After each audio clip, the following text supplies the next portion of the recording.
최근 세계 경제는 고금리, 고물가 등 리스크로 인해 불확실성이 심화되고 있습니다. 여기에 더해 2025년 현재 글로벌 ESG 규제 환경도 빠르게 변화하고 있으며 더불어 국내 또한 제4차 배출권 거래제 계획 기간이 본격적으로 시작되면서 더 많은 기업들이 배출권 할당 및 감축 의무의 대상이 되고 있습니다. 이에 따라 이제는 ESG와 온실가스 대응이 대기업만의 문제가 아니라 중소, 중견 기업도 생존과 직결된 문제가 되고 있습니다. 네, 시프님, 첫 번째는 저희가 이제 CBAM에 대해서 알아봤습니다. 이제 두 번째인데요. 두 번째는 지금 저희가 기업들, 특히나 중소기업들한테는 ESG 영역이 정말 생소하고 25년 현재는 더 이상은 선택이 아닌 생존 전략으로 가야 되는 상황입니다. 이런 상황에서 혹시 ESG 컨설팅 기업에 어떤 지원 줄 수 있는 지원 사업이 있는지 여쭤보고 싶습니다. 글로벌 고객사들의 공급망 ESG 실사 요구에 대비해서 납품 기업도 ESG 대응에 대한 전략을 갖추고 있어야 합니다. 이를 위해서 정부에서 진단부터 보고서 작성, 에코바디스 대응 컨설팅 등 이제 중소기업들이 자체적으로 대응 역량을 높일 수 있도록 지원을 하고 있습니다. 지원 사업에 대해 좀 소개를 해드리자면요. 중기부와 중소벤처기업진흥공단에서 주관을 하고 있고요. 중소기업 600개사를 지원 대상으로 하고 있습니다. 지원 내용으로는 기업의 ESG 수준 측정, ESG 교육 컨설팅, ESG 인증 지원을 진행하고 있고요. 지원 규모는 이제 기업당 1,600만 원 정도로 지원을 하고 있습니다. 여기에 대한 지원 절차도 세부적으로 확인하시려면 첨부 파일이나 아니면 자막을 좀 참고해 주시길 바라겠습니다. 네, 치프님, 이번에도 마찬가지인데요. 기업들 혹시 사례가 있는지 여쭤보고 싶습니다. 해당 지원 사업에 대한 사례로는 첫 번째 이제 전자부품 기업은 이제 에코바디스 컨설팅을 받음으로써 42점에서 68점으로 상승한 그런 사례도 있고요. 그리고 두 번째 생활용품 기업으로는 이제 ESG 구축 보고서를 작성을 하고 그 보고서를 가지고 금융기관 평가 등급을 좀 향상시킴으로써 이제 저금리 대출 혜택까지 받은 사례가 있습니다. 저희 쪽에서도 기업들 쪽에서도 ESG 워낙 관심이 많다 보니까 질문을 주셨어요. 첫 번째 질문은 환경 정보가 전혀 없는데도 시작이 가능한지 여쭤보고 싶습니다. 기본 진단부터 제공되므로 현재까지 지금 준비가 되지 않더라도 이제 참여하셔서 지원 사업을 받으실 수 있으십니다. 에코바디스 대응은 구체적으로 어떤 내용을 다루는 걸까요? 에코바디스 평가는 기업의 지속 가능성 관리를 평가하는 프로그램으로 환경, 노동 및 인권, 윤리, 지속가능한 조달 등 이제 4가지 영역을 평가합니다. 기업은 이 평가에 잘 대응하기 위해 관련 정책 및 이제 시스템을 점검을 하고 이제 개선해야 되는 그런 컨설팅을 하고 있습니다.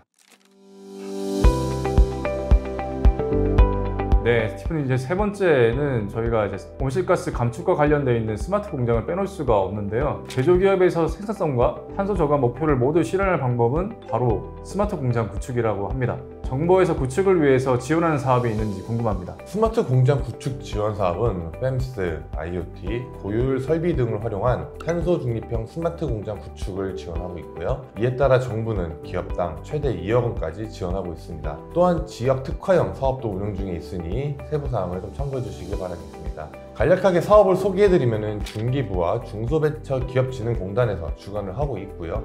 국내 중견, 중소기업 중 스마트 공장 구축이 필요한 기업을 지원 대상으로 하고 있고 20개사를 지원을 하고 있습니다. 지원 내용은 스마트 공장 구축 지도 컨설팅, 탄소 저감 스마트 공장 구축을 지원을 하고 있고요. 지원 규모로는 기업당 총 사업비의 50%, 2억 원 이내 한도로 지원을 하고 있습니다. 이에 따른 지원 절차는 밑에 세부 사항을 참고해 주시길 바라겠습니다.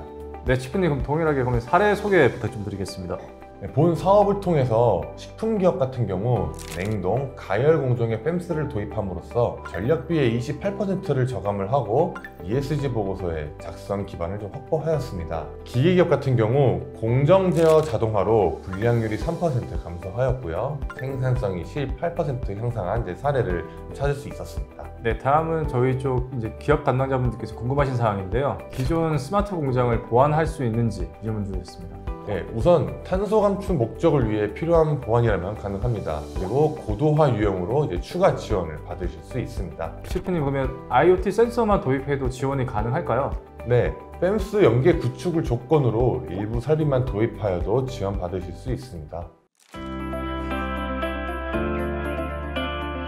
네, 이제 마지막 주제입니다. 바로 그 탄소 저감과 관련된 감축과 가장 연관되어 있는 지원 사업인데요. 온실가스 감축 실적은 비용 절감으로도 이어질 수 있는 만큼 설비 도입을 통해 기업들이 이점을 얻을 수 있도록 정부에서 지원 사업을 펼치고 있습니다. 이와 관련하여 소개 부탁드리겠습니다.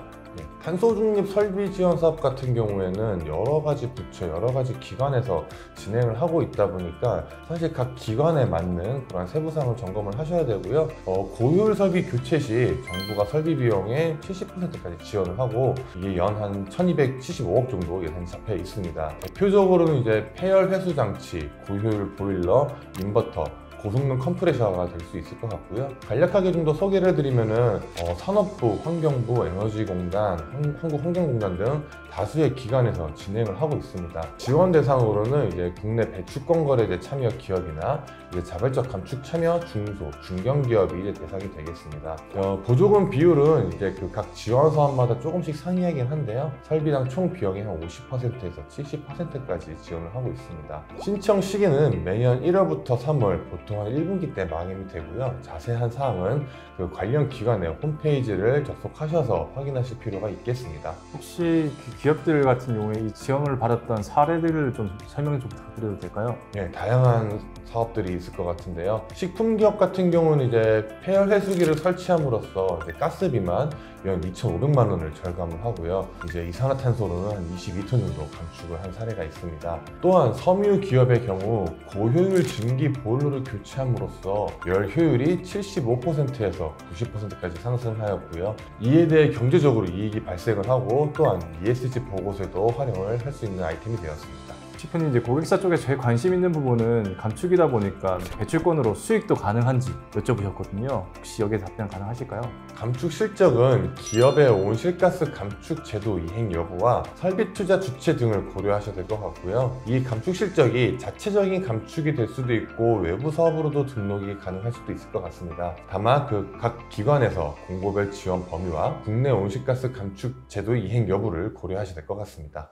네, 오늘 정부 지원 사업 중에서 환경 담당자분들이 반드시 아셔야 될 4가지 EU CBAM, ESG 경영, 그리고 스마트 공장, 마지막 감축 설비 지원 사업까지 실무자가 꼭 알아야 될 내용을 상세히 다뤄봤습니다. 다음에도 더 좋은 소식으로 기업에 도움을 드릴 수 있도록 정보를 가지고 오겠습니다. 마지막으로 저희 셰프님, 저희 고객사분들께 인사 부탁드리겠습니다. 시청하고 계시는 기업 담당자분들이 이제 글로벌 규제에 선제적으로 대응하고 정부의 다양한 지원 사업을 충분히 활용하실 수 있기를 바라겠습니다. 지원 사업에 대한 자세한 내용은 더보기란을 참고해 주시면 감사하겠습니다. 감사합니다.